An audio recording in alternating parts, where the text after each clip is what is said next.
जय हिंद दोस्तों, स्वागत है आप सभी का आपके अपने YouTube चैनल पे। आज के इस वीडियो में हम लोग जो है वन शॉट वीडियो लेकर आए हैं आप लोगों के ज्योग्राफी का। हिस्ट्री का वन शॉट अपलोड है, उसको जाकर प्लेलिस्ट में देख लीजिएगा।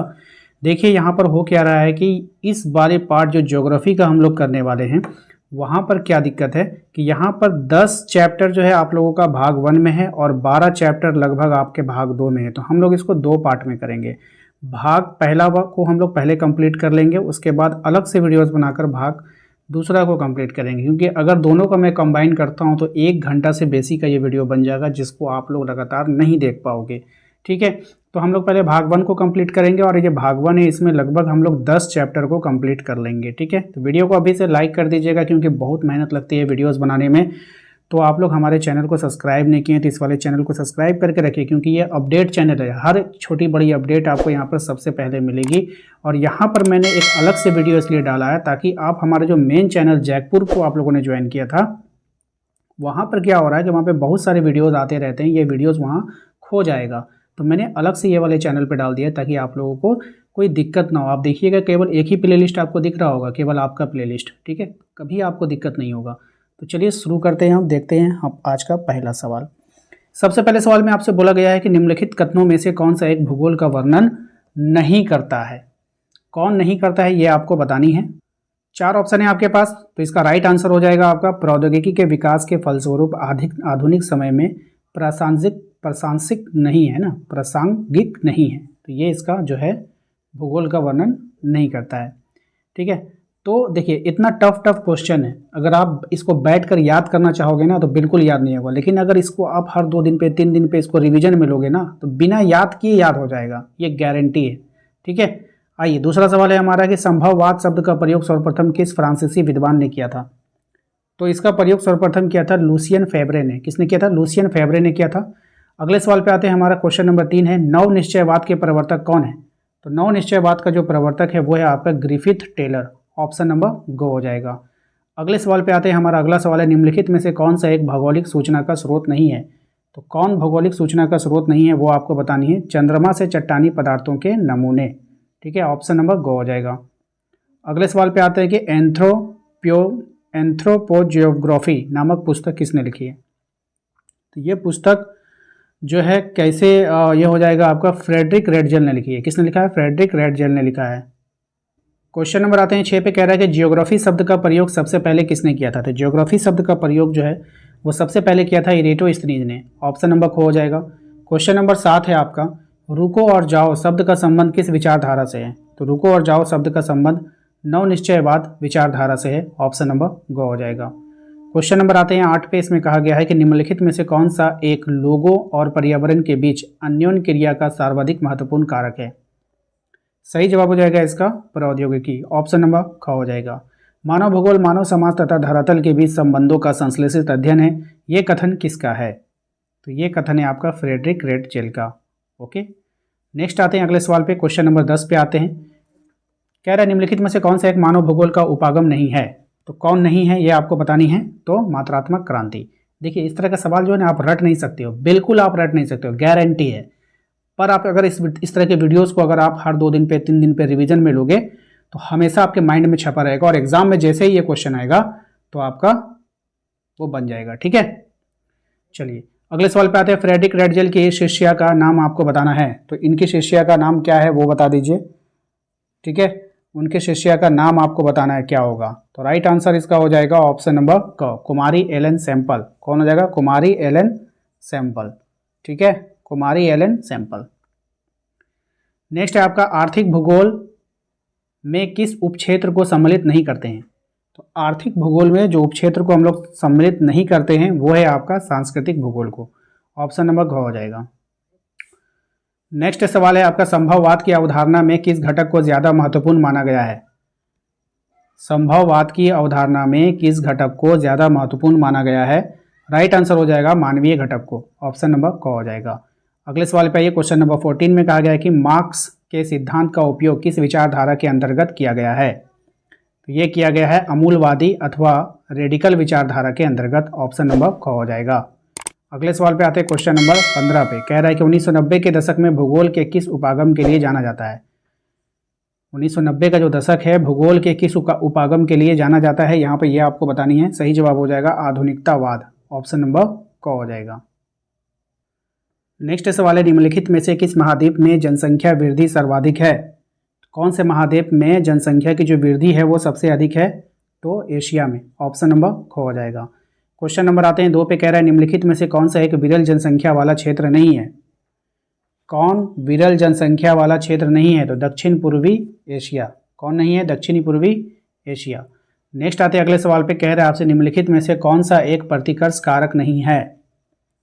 पहचानना है आपको कौन यहाँ पर एक प्रतिकर्ष कारक नहीं है। तो चिकित्सा, शैक्षणिक सुविधाएं, ये सब जो है प्रतिकर्ष कारक की श्रेणी में नहीं आता है। क्वेश्चन नंबर आते हैं 4 पे, कह रहा है कि किसी क्षेत्र की जनसंख्या परिवर्तन का सूचक है? तो आर्थिक प्रगति, सामाजिक उत्थान, ऐतिहासिक एवं सांस्कृतिक पृष्ठभूमि, तो इनमें से सभी हो जाएगा। ठीक है, अगले सवाल पे आते हैं। क्वेश्चन नंबर 5 में कहा गया है कि प्रवास के संदर्भ में वो स्थान जहाँ के लोग गमन करते हैं क्या कहलाता है? तो उद्गम स्थान कहलाएगा, ऑप्शन नंबर को हो जाएगा। नेक्स्ट आते हैं अगले सवाल पे, कह रहा है कि मानव जनसंख्या का प्रारंभिक 1 करोड़ होने में कितना समय लगा? तो 10 लाख वर्ष लगा था। विश्व की जनसंख्या को 1 अरब से 2 अरब होने में कितना वर्ष लगा? तो 100 वर्ष लगा। क्वेश्चन नंबर 8 है आपका, 100% शहरी जनसंख्या वाला देश का नाम बताना है आपका। ये हो जाएगा आपका सिंगापुर। नेक्स्ट है, निम्नलिखित में से कौन सा एक तथ्य सही नहीं है? कौन सा तथ्य जो है वो गलत है, वो पहचाननी है आपको। तो देखिए यहाँ पर आपका जो तथ्य गलत है वो पहचानना है। विगत 500 वर्षों में जनसंख्या 10 गुना से अधिक से बढ़ी है, तो बिल्कुल सही है। 5 अरब से 6 अरब तक बढ़ने में जनसंख्या को 100 वर्ष लगे हैं, बिल्कुल सही है। जननांकीय संक्रमण की प्रथम अवस्था में जनसंख्या वृद्धि उच्च होती है, तो ये गलत है। तो आपको गलत ही पहचानना था, तो ऑप्शन नंबर गो हो जाएगा इसका राइट आंसर। नेक्स्ट सवाल है आपका, निम्नलिखित में से किसने संयुक्त अरब अमीरात के लिंगानुपात का निम्न किया? बताइए। तो राइट आंसर हो जाएगा पुरुष कार्यशील जनसंख्या का चयनित प्रवास। ठीक है, ऑप्शन नंबर क हो जाएगा। अगले सवाल पे आते हैं, निम्नलिखित में से कौन सी संख्या जनसंख्या के कार्यशील आयु वर्ग का प्रतिनिधित्व करती है? तो ये हो जाएगा 15 से 59। ठीक है, अगले सवाल पे आते हैं। क्वेश्चन नंबर 3 में कह रहा है निम्नलिखित में से किस देश का लिंगानुपात विश्व में सर्वाधिक है? तो लैटविया। किसका है? लैटविया का है। अगले सवाल पे आते हैं। क्वेश्चन नंबर 4 पे कह रहा है कि भारत के नगरीय क्षेत्रों में महिलाओं की संख्या में कमी का कारण क्या है? तो रहन सहन की उच्च लागत, रोजगार के अवसर की कमी, सुरक्षा की कमी, तो उपयुक्त में से सभी हो जाएगा। क्वेश्चन नंबर आते हैं 5 में कहा गया है पश्चिमी विकसित देशों में ग्रामीण क्षेत्रों में महिलाओं की संख्या में कम होने का क्या कारण है? तो कृषि का मशीनीकरण और नगरीय क्षेत्रों में महिलाओं के रोजगार के अवसर, तो दोनों हो जाएगा, क और क। ऑप्शन नंबर ग इसका राइट आंसर होगा। नेक्स्ट सवाल है कि मानव विकास सूचकांक के संदर्भ में विश्व के देशों में भारत के निम्नलिखित में से कौन सी कोटि थी, यानी कि कौन सा स्थान था, ये आपको बताना है। सही जवाब हो जाएगा 134। ठीक है, 2011 के संदर्भ में पूछा है, ये ध्यान रखिएगा। क्वेश्चन नंबर आता है 2 पे, मानव विकास सूचकांक में भारत के निम्नलिखित राज्यों की किस कोटि के उच्चतम है? तो मानव विकास सूचकांक में भारत का जो कौन सा राज्य जो है आपका जो है उच्च कोटि में आता है, ये आपको बतानी है। ठीक है, उच्चतम है, तो इसका जो राइट आंसर हो जाएगा वो हो जाएगा आपका ऑप्शन नंबर ग, केरल। ठीक है, ध्यान रखिएगा। नेक्स्ट आते हैं क्वेश्चन नंबर 3 में, देखिए कह रहा है कि भारत के निम्नलिखित राज्यों में से किस एक में स्त्री साक्षरता निम्न है? तो स्त्री जो साक्षरता है वो निम्न है कहाँ पर? तो बिहार में। नेक्स्ट है, भारत के निम्नलिखित राज्यों में से किस एक में 0 से 6 आयु वर्ग के बच्चों में लिंगानुपात निम्नतम है? तो राइट आंसर हो जाएगा ऑप्शन नंबर ख, हरियाणा। ठीक है, अगले सवाल पे आते हैं क्वेश्चन नंबर 5, भारत के निम्नलिखित केंद्र शासित प्रदेशों में से किस एक की साक्षरता दर जो है वो उच्च है? राइट आंसर हो जाएगा लक्षद्वीप, ऑप्शन नंबर क। नेक्स्ट आ जाएगा, मानव विकास के प्रमुख तत्व हैं। मानव विकास के प्रमुख तत्व हैं तो स्वस्थ जीवन। ठीक है, स्वस्थ जीवन तो होगा ही होगा, शिक्षा भी है, उच्चतम जीवन स्तर है, तो ये सभी हो जाएगा। ठीक है, मानव विकास के संकेतक हैं। मानव विकास के संकेतक हैं, कितने संकेतक हैं ये आपको बतानी है। सही जवाब हो जाएगा 3। नेक्स्ट सवाल है कि मानव विकास के द्वारा होता है, मानव का विकास के द्वारा होता है परिवार, शिक्षा, समाज या फिर इनमें से कोई नहीं? तो इसका जो राइट आंसर क्या हो जाएगा? शिक्षा, है ना। मानव का विकास जो होता है शिक्षा के द्वारा होता है। अगले सवाल पे आते हैं क्वेश्चन नंबर 9, मानव विकास की अवधारणा निम्नलिखित में से किस विद्वान की देन है? तो ये अवधारणा जो है डॉक्टर महबूबुल हक की देन है। ऑप्शन नंबर ख हो जाएगा। मानव विकास सूचकांक में प्रथम स्थान पर है, कौन है ये बताना है। सही जवाब हो जाएगा आपका नॉर्वे, ऑप्शन नंबर घ। अगले सवाल पे आते हैं क्वेश्चन नंबर 11 कि लोगों के परिवर्धन की प्रक्रिया और जन कल्याण के स्तर को ऊंचा उठाना क्या कहलाता है? तो देखिए इसका जो राइट आंसर हो जाएगा वो हो जाएगा आपका ऑप्शन नंबर क, मानव विकास हो जाएगा। अगले सवाल पे आते हैं क्वेश्चन नंबर 12, मानव विकास का मापन किस प्रकार किया जाता है? तो मानव विकास का जो मापन होता है वो मानव सूचकांक के द्वारा किया जाता है। ऑप्शन नंबर ख इसका राइट आंसर होगा। क्वेश्चन नंबर आते हैं हम लोग 13 पे, कह रहा है आपसे कि बताइए निम्नलिखित में से कौन सा विकास सर्वोत्तम वर्णन करता है? कौन सा विकास जो है वो विकास का सर्वोत्तम वर्णन करेगा? तो गुण में धनात्मक परिवर्तन। देखिए ये भूगोल का सबसे टफेस्ट पार्ट होता है। पहला पार्ट जो है भूगोल का बहुत टफ होता है। जब आप भाग दो पढ़ोगे तो वो थोड़ा इजी लगेगा, लेकिन क्वेश्चन तो दोनों से पूछेगा ना, तो इसलिए आप लोग संयम रख करके, हम पढ़ रहे हैं, आपको पढ़ना भी नहीं, सिर्फ उसको देखना है। ठीक है, सप्ताह में एक बार जरूर देख लीजिएगा, आपका रिवीजन हो जाएगा। एग्जाम में अगर यहाँ से क्वेश्चन बना तो आपसे छूटेगा नहीं। बात समझ में आई कि नहीं? तो आप इसको रट नहीं पाओगे। इतना टफेस्ट क्वेश्चन ही इसका इतना टफ होता है कि माइंड में आपका नहीं बैठेगा। ओके, चलिए सवाल पे आते हैं। सवाल है आपका कि निम्न में से कौन सी कृषि के प्रकार का विकास यूरोपीय औपनिवेशिक समूह द्वारा किया गया? तो रोपण कृषि का, ऑप्शन नंबर घ हो जाएगा। अगले सवाल पे आते हैं कि निम्न में से कौन सा रोपण फसल नहीं है? तो यहाँ पे कौन रोपण फसल नहीं है वो बताइए। तो गेहूँ जो है वो रोपण फसल में नहीं आता है। नेक्स्ट है आपका निम्न देशों में से किस देश में सरकारी कृषि का सफल परीक्षण किया गया? किस देश में किया गया था? तो डेनमार्क में। कहाँ पे किया गया था? डेनमार्क में किया गया था। अगले सवाल पे आइए, क्वेश्चन नंबर 4 में कहा गया है कि निम्न प्रदेशों में से किस में विस्तृत वाणिज्य अनाज कृषि नहीं की जाती है? सही जवाब हो जाएगा अमेजन बेसिन में। ठीक है, फूलों की कृषि क्या कहलाती है आपको बताना है, इंपॉर्टेंट रहेगा आपके एग्जाम के लिए। पुष्पोत्पादन। ठीक है, ऑप्शन नंबर घ हो जाएगा। नेक्स्ट आते अगले सवाल पे, कह रहा है निम्न में से किस प्रकार की कृषि में खट्टे रसदार फलों की कृषि की जाती है? तो भूमध्य सागर कृषि में, ऑप्शन नंबर ख हो जाएगा। अगले सवाल पे आते हैं क्वेश्चन नंबर 7 में, निम्न में से किस प्रकार की कृषि में कौन सा प्रकार कर्तन दहन कृषि का है? कर्तन दहन कृषि का प्रकार आपको पहचाननी है। सही जवाब हो जाएगा आदिकालीन निर्वाहक कृषि। अगले सवाल पे आते हैं क्वेश्चन नंबर 8 में कि निम्न में से कौन सी एकल कृषि नहीं है? कौन यहाँ पर एकल कृषि नहीं है? तो मिश्रित कृषि जो है वो एकल कृषि नहीं है। खनन की कितनी विधियाँ हैं ये आपको बतानी है। तो खनन की जो विधि है 2 विधियाँ हैं, ऑप्शन नंबर क। नेक्स्ट आते हैं अगले सवाल पे, हमारा अगला सवाल है कि सामूहिक कृषि को कालखोज नाम कहाँ दिया गया है? तो ये सोवियत संघ में दिया गया है। सहकारी कृषि को सर्वाधिक सफलता किस देश में मिली है? तो डेनमार्क में। नेक्स्ट आते हैं अगले सवाल पे, क्वेश्चन नंबर 12, भूमध्य सागरीय कृषि में उगाई जाने वाली फसल क्या है? तो अंगूर, जैतून और अंजीर। तो उपरोक्त में से सभी हो जाएगा। नेक्स्ट आते हैं अगले सवाल पे, क्वेश्चन नंबर 13, रोपण कृषि में उगाई जाने वाली प्रमुख फसल क्या है? तो चाय, रबड़ और गन्ना, ये सब रोपण कृषि का उदाहरण है। नेक्स्ट आते क्वेश्चन नंबर 14 में, कहा गया है कि मलेशिया एवं इंडोनेशिया में स्थानांतरित कृषि का स्थानीय नाम क्या है? तो लदांग। अगला सवाल है आपका कि हॉर्टिकल्चर किससे संबंधित है? तो हॉर्टिकल्चर जो संबंधित है फल व सब्जी से संबंधित है। ऑप्शन नंबर घ इसका करेक्ट आंसर होगा। ब्राज़ील में कॉफ़ी बागान को क्या कहा जाता है? तो ब्राज़ील में कॉफ़ी के बागान को फेजेंडा कहते हैं। मोस्ट इंपॉर्टेंट रहेगा एग्जाम के लिए। अगले सवाल पे आते हैं, निम्नलिखित में से कौन सा रोपण फसल है? तो यहाँ पे रोपण फसल का आपको बताना है, उदाहरण देना है। तो ये हो जाएगा आपका कोको। रोपण फसल का उदाहरण क्या हो जाएगा? कोको। नेक्स्ट है आपका, संसार के किस भाग में कर्तन दहन और दहन कृषि को झूमिंग के नाम से भी जाना जाता है? तो ये हो जाएगा भारत के उत्तर पूर्वी राज्य में, यानी कि झूम की खेती। निम्नलिखित में से प्राथमिक क्रियाकलाप कौन सा है?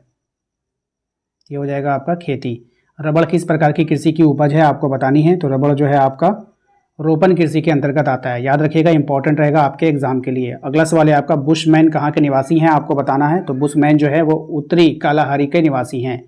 कहाँ के निवासी हैं? उत्तरी कालाहारी के निवासी हैं, याद रखिएगा।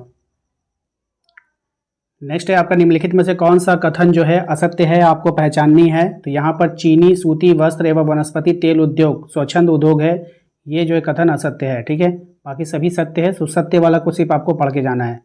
नेक्स्ट आते हैं क्वेश्चन नंबर 2 पे, कह रहा है निम्न में से कौन सी एक अर्थव्यवस्था में उत्पादन का स्वामित्व व्यक्तिगत होता है, यानी कि उसका व्यक्तिगत होता है। तो पूंजीवादी में जो पूंजी लगाता है तो व्यक्तिगत होता है ना भाई, जो पूंजी लगाएगा वही फायदा उठाएगा। क्वेश्चन नंबर 3 में आते हैं निम्न में से कौन सा प्रकार का उद्योग अन्य उद्योगों के लिए कच्चे माल का उत्पादन करेगा, तो कौन सा, आधारभूत उद्योग।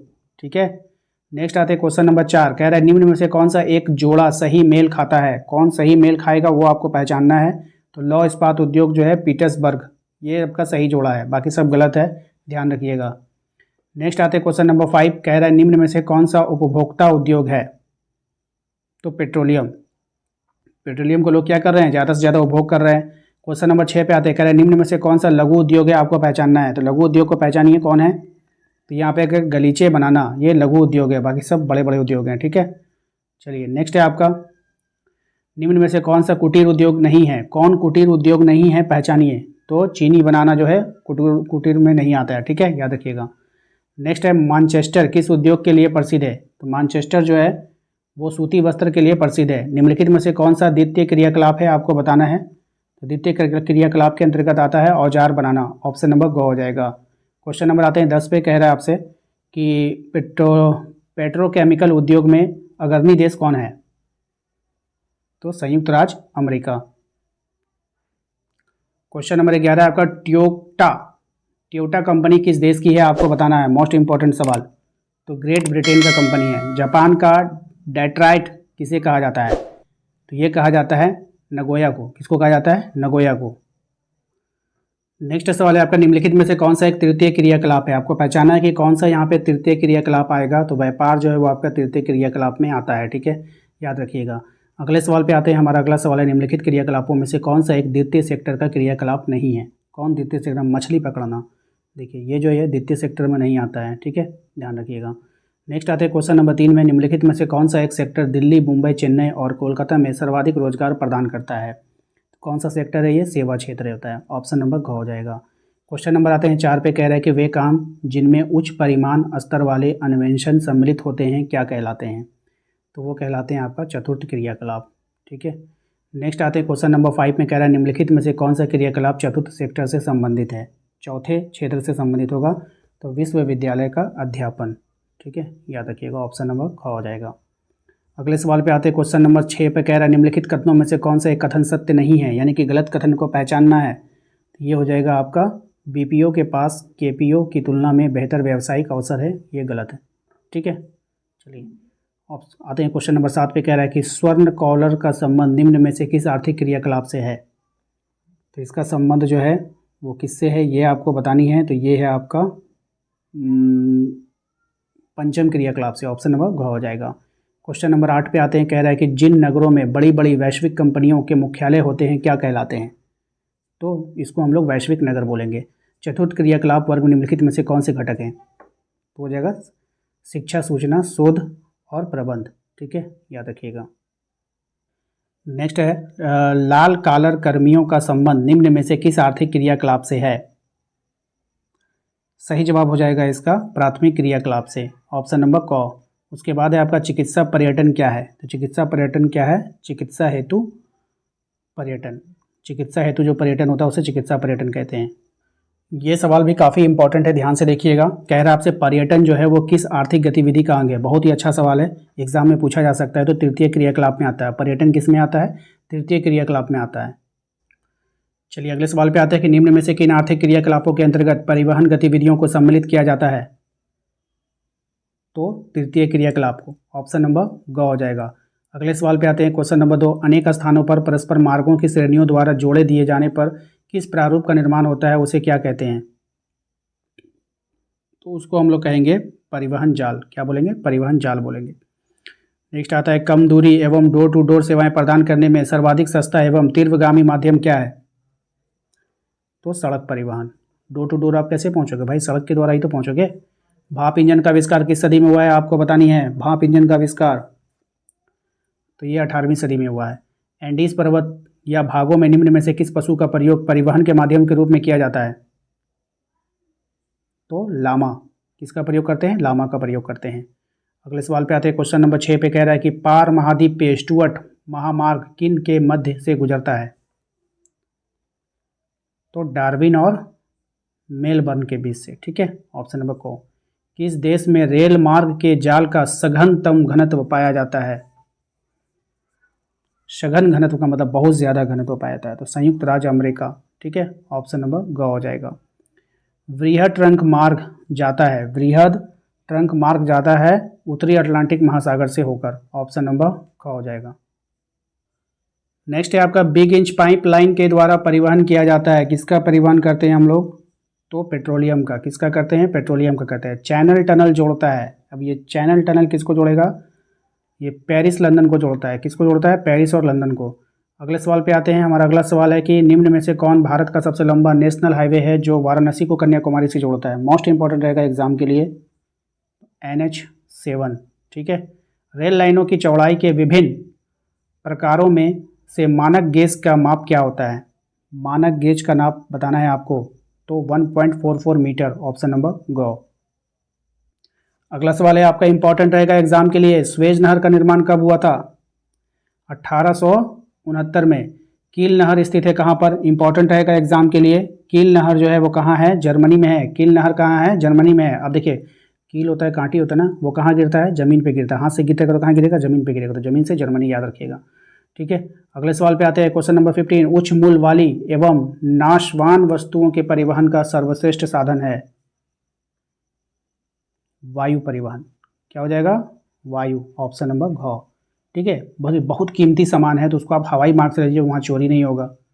सिंपल सा ना, बोला ना, उच्च मूल्य, आप इसको पकड़ लीजिए, ठीक है। अब मान लीजिए कि सोना को हमको अमेरिका भेजना है, ट्रेन से भेजेंगे चोरी हो सकता है, पानी वाला जहाज से भेजेंगे डूब सकता है, तो हवाई जहाज से भेजेंगे उसको, ठीक है। उससे क्या होगा कि सही जगह पे पहुंच जाएगा। तो समझ गए, वायु परिवहन के द्वारा। नेक्स्ट सवाल है आपका कि संसार के अधिकतम महान पत्तन इस प्रकार वर्गीकृत किए गए हैं, तो विस्तृत पत्तन, है ना। चलिए, निम्नलिखित में से महाद्वीपों में से किसी एक विश्व व्यापार का सर्वाधिक प्रवाह होता है? किसी एक का विश्व व्यापार में सर्वाधिक प्रवाह होता है, बताइए कहाँ पे होता है? तो उत्तरी अमेरिका में। कहाँ में होगा? उत्तरी अमेरिका में। दक्षिण अमेरिका राष्ट्र में कौन सा एक ओपेक का सदस्य है? मोस्ट इंपॉर्टेंट रहेगा एग्जाम के लिए, तो वेनेजुएला। निम्न व्यापार समूहों से भारत किसका एक सदस्य है? तो साफ्टा का सदस्य है भारत, ठीक है, याद रखिएगा। सार्क देशों में शामिल नहीं है, कौन सार्क देशों में शामिल नहीं है आपको बताना है? तो अफगानिस्तान। 1995 में गेट का रूप बदलकर किस संगठन में कर दिया गया था? मोस्ट इंपॉर्टेंट सवाल है, बताइए इसका राइट आंसर। विश्व व्यापार संगठन। किसमें? विश्व व्यापार संगठन, इसको बोला जाता है WTO, ठीक है। कभी कभी आपसे ये पूछेगा कि विश्व व्यापार संगठन को WTO में कब परिवर्तित किया गया? 1995 में। या फिर आपसे पूछ लेगा WTO, वर्ल्ड ट्रेड ऑर्गेनाइजेशन, जिसका नाम होता है विश्व व्यापार संगठन, इसका गठन कब हुआ था? तो 1995 में। तो कुछ भी पूछा जा सकता है, तो मैंने आपको यहाँ पे सब बता दिया है। क्वेश्चन नंबर आते हैं 7 में, कह रहे हैं आपने 1948 में स्थापित संगठन गैट का पूरा नाम क्या है? तो general agreement on trade and tariff, ठीक है, याद रखिएगा, ऑप्शन नंबर ख हो जाएगा। WTO का मुख्यालय कहाँ है? वर्ल्ड ट्रेड ऑर्गेनाइजेशन, WTO का मुख्यालय, मोस्ट इंपॉर्टेंट सवाल है एग्जाम के लिए, जेनेवा में। आयात निर्यात के बीच मूल्यों के अंतर को क्या कहते हैं? सही जवाब इसका हो जाएगा व्यापार संतुलन। इसको क्या बोलते हैं? व्यापार संतुलन बोलते हैं। अगला सवाल है आपका क्वेश्चन नंबर 10। निम्न में से अंतर्राष्ट्रीय व्यापार के प्रकार कौन कौन हैं? तो द्विपार्श्विक व्यापार और बहुपार्श्विक व्यापार, यानी कि क और ख, यानी कि ऑप्शन नंबर घ इसका राइट आंसर हो जाएगा, ये दोनों होगा, ठीक है। चलिए, अगला सवाल है आपका, निम्न में से किस प्रकार की बस्तियां सड़क, नदी या नहर के किनारे होती है? कौन से प्रकार की बस्तियां होती है? तो रेखीय बस्तियां होती है, ठीक है, याद रखिएगा। नेक्स्ट सवाल है, निम्न में से कौन सी एक आर्थिक क्रिया ग्रामीण बस्तियों की मुख्य आर्थिक क्रिया है? कौन सी क्रिया? प्राथमिक क्रिया। नेक्स्ट आपका, निम्न में से किस प्रदेश में प्रलेखित प्राचीनतम नगरीय बस्ती रहती है? तो कहाँ रहती है? सिंधु घाटी में, ठीक है, याद रखिएगा। अगले सवाल पे आते हैं, क्वेश्चन नंबर 4 पे कह रहा है 2011 के प्रारंभ में भारत में कितने मिलियन शहर थे? तो भारत में कितने मिलियन शहर थे ये आपको बतानी है। राइट आंसर हो जाएगा इसका ऑप्शन नंबर को 53, ठीक है। अगले सवाल पे आते हैं, विकासशील देशों की जनसंख्या के सामाजिक ढांचे के विकास एवं आवश्यकताओं की पूर्ति में कौन सा प्रकार के संसाधन सहायक हैं? सही जवाब हो जाएगा सामाजिक, ठीक है। कह रहा है कि किसी झील के चारों ओर बसा गांव किस प्रतिरूप में होगा? किस प्रतिरूप में होगा ये बताना है, तो वृत्ताकार में। नेक्स्ट, निम्नलिखित आर्थिक क्रियाओं में कौन ग्रामीण अधिवास से संबंधित है? तो प्राथमिक। आइए अगले सवाल पे आते हैं। क्वेश्चन नंबर 8 में कह रहा है कि पर्वतीय प्रदेशों में किस प्रतिरूप का अधिवास पाया जाता है? सही जवाब हो जाएगा सीढ़ी नुमा। ठीक है। नेक्स्ट सवाल है क्वेश्चन नंबर 9 कह रहा है टुंड्रा क्षेत्रों में एस्किमो द्वारा बर्फ के टुकड़े से बनाए गए अधिवास को क्या कहा जाता है? तो इसको हम लोग क्या बोलते हैं बताइए? बर्फ के जो बनते हैं उसको हम लोग इग्लू बोलते हैं। ये इंपॉर्टेंट सवाल है। भिलाई नगर किस वर्ग का है आपको बताना है। तो भिलाई नगर जो है वो कौन से वर्ग का है? तो औद्योगिक बिजनेस। ठीक है। क्वेश्चन नंबर 11 है आपका नदी के सहारे बसा गांव किस प्रतिरूप का होगा? तो ये होगा रेखीय। निम्नलिखित में से कौन औद्योगिक नगर है आपको बताना है। तो औद्योगिक नगर में कौन होता है? जमशेदपुर। पता है आप लोगों को, इंपॉर्टेंट है। धरावली मलिन बस्ती किस नगर में स्थित है? ये काफ़ी फेमस सवाल है। ये मुंबई में है। धरावली कहाँ है? मुंबई में है। इसका लाइफलाइन कहते हैं, मुंबई का लाइफलाइन इसको। ठीक है, याद रखिएगा। नेक्स्ट सवाल है आपका मेगा नगर की जनसंख्या कितनी होती है? तो मेगा नगर की जो जनसंख्या है वो 50 लाख से अधिक होती है। जो 50 लाख से अधिक होगा वो मेगा नगर कहलाएगा। इंपॉर्टेंट रहेगा एग्जाम के लिए। निम्नलिखित में से कौन ऑस्ट्रेलिया की राजधानी है? तो ऑस्ट्रेलिया की राजधानी कौन है? कैनबरा। ठीक है, ऑप्शन नंबर ग हो जाएगा। तो आज के इस वीडियो में हम लोगों ने भूगोल के भाग का यानी कि पहला भाग का 10 चैप्टर का ऑब्जेक्टिव क्वेश्चन आंसर देख लिया है। वीडियो को लाइक कर देना है। चैनल पे पहली बार आए सब्सक्राइब कर लीजिए। ये हमारा सेकंड चैनल है जिसको आप लोग देख रहे हैं। इसी पर आप लोगों को इस टाइप का वीडियोस आएगा। बाकी परीक्षा की तैयारी के लिए आप हमारे मेन चैनल पे विजिट कर सकते हैं जिसका नाम है जैकपुर। अगर आपने अभी तक वहाँ ज्वाइन नहीं किया तो वहाँ पे जाइए, वहाँ पे डेली क्लासेस होती है। ये आपके प्रैक्टिस है। आप इसको वीडियो को जो है सप्ताह में एक बार जरूर देखिएगा। कोई भी रटना नहीं है, किसी प्रकार का नोट्स नहीं बनाना है, सिर्फ आपको सप्ताह में एक बार देख लेना है। अगर आप पूरा ऐसे नहीं देख पाते तो आप इस वीडियो मीटर लगा कर देखिए। अगर 30 मिनट के वीडियोस है, अगर आप इस वीडियो मीटर लगाते हैं वो 15 मिनट का हो जाता है, यानी कि आधा आधी हो जाता है। आप डबल स्पीड में भी देख सकते हैं। सिर्फ आपको रिविजन करना है, एक टक नज़र से देखते रहना है। इससे होगा यह कि आपके माइंड में ये छप जाएगा। अगर क्वेश्चन यहाँ से आता है तो आपके काम आ जाएगा, अगर नहीं आता है तो फिर कोई बात नहीं है, आपका मेहनत ज़्यादा नहीं बर्बाद होगी। वरना अगर आप इसको नोट्स बनाओगे, उसको लिखोगे, उसके रटोगे तो काफ़ी आप लोगों का ऊर्जा और समय दोनों बर्बाद होगा। ठीक है, तो इसको आप लोग लाइक कर दीजिए, चैनल को ये वाले को सब्सक्राइब कर लीजिए, क्योंकि ये चैनल ऐसा चैनल है कि आप जब पास आउट भी हो जाओगे तो ये चैनल आपके काम आएगा। क्योंकि इस चैनल के माध्यम से हम सरकार की जुड़ी योजनाओं, जॉब से रिलेटेड न्यूज़ एंड जितने भी आपके बोर्ड से रिलेटेड न्यूज़ होते हैं वो इस चैनल पे आपको मिलता रहेगा। Thank you.